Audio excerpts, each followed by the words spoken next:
We're always excited to chat with Kyle McIntyre, the commissioner of the Saskatchewan Junior Hockey League. A lot of folks were excited, Kyle, to have you on. None more than me. Always fun chatting hockey with you, sir. And 2 weeks into the regular season, it's been an interesting start, hasn't it? Can you relate to our viewers how that's been? No, it's been awesome, Rod. So far we have 3 teams that are undefeated: the Melville Millionaires, the Melfort Mustangs, and the Yorkton Terriers. We got 3 teams in the CJHL top 10, which includes those 3 affirmation teams. Our attendance has been awesome. We're averaging about 1,000 people per game.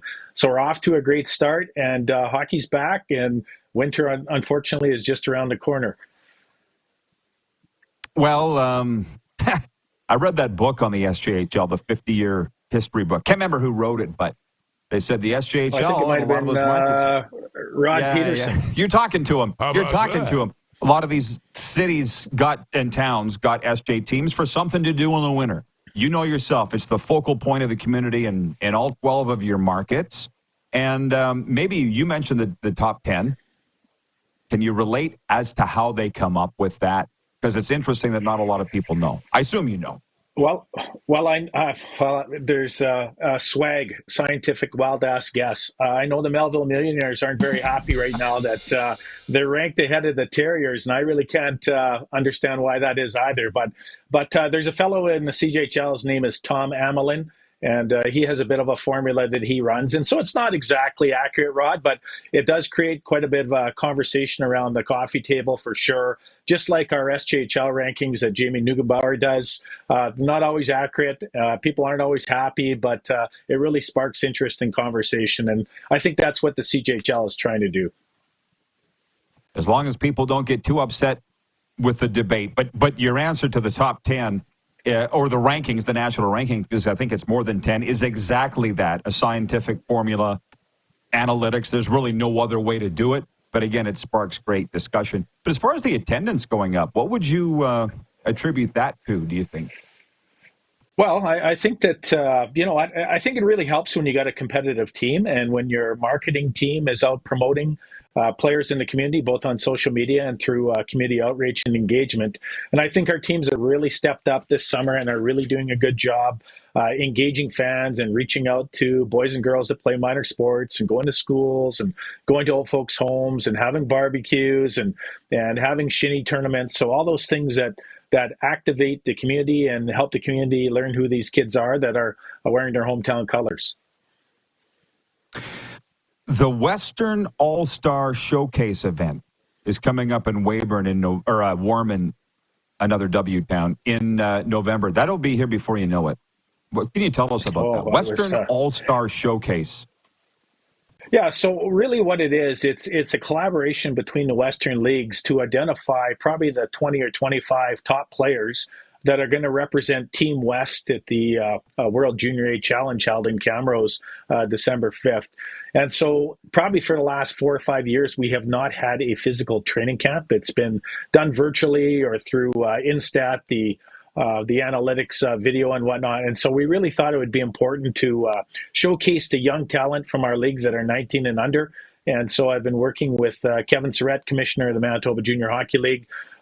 We've been working with the Director of Operations for Team West with Hockey Canada. And so it's really going to be an event that's sponsored by the NHL, that the colleges are certainly interested in. And we want to have an opportunity for the top 20 kids from the SJHL to compete against the top 20 kids from Alberta and Manitoba and have a real legitimate shot of representing Team West at the World Junior A Challenge. So really, that's what it's about. That's exciting. And Kevin Shooter Surrett, your counterpart for the Manitoba Junior Hockey League. Brandon Kidd used to sit right behind me on the bus with the Pats. You can ask him about it. Love that guy, and he's done a tremendous job taking over that league during COVID. Could not have been easy. Now, as you know, I fire all my Junior A questions at you, Kyle, and you always handle it very, very perfectly.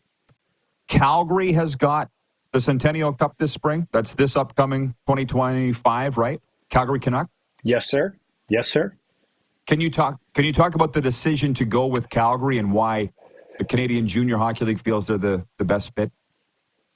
Yeah, so I think originally it was awarded to Okotoks. We're in the Alberta Junior Hockey League. So I think that the CJHL and the Alberta Junior Hockey League thought it was important to continue to have that event in Alberta, given what happened with the migration of those 5 teams. And so Calgary last year was at the Centennial Cup. They had a super competitive game against Melfort. I think they got a pretty good team. Alberta had their showcase last weekend, and what I'm hearing is that Bonnyville has a good team, and Drumheller has a good team, and Calgary has a good team. And so certainly Calgary wants to be competitive when they're hosting every team that wants to host. There's lots of pressure on them to perform, but I think Calgary will be a good event. Whether the SJHL continues to be part of that in the future, I'm not sure. I know that when we entered into the Western Canadian Development Model pilot, there was a lot of conversation and a lot of interest in bringing back those Western traditional rivalries and having those playoffs. And so we haven't closed the door on the Centennial Cup, Rod, but seeing it's almost in our backyard, I know that a lot of our teams are eager to represent the SJHL, and whoever does represent the SJHL, they're usually a favorite going into it, and they're always super competitive, and they're always excellent ambassadors for our league and for the communities. Well, and you're still using the 10-team format, right, for the Centennial Cup? Yeah, and the thing that I would say about it, not that I have any kind of influence or say on it, but it's tough for a hosting community to make money.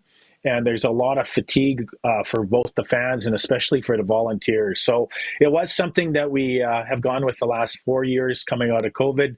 I know it really narrows the number of communities that are eligible to host that event too, because you need lots of hotels, you need 2 sheets of ice, and you need an army of volunteers, which is tough to come by if there's not something in for the host team. Yeah, that's when I heard Calgary was getting it. I'm like, yeah, the Centennial Arena's on Crocha, perfect, twin arenas there. You can see why they would get it, and obviously a market big enough to do it. Last one, viewer Jeff wants me to ask you, how has the BCHL defection affected junior A hockey across Canada and specifically the SJHL?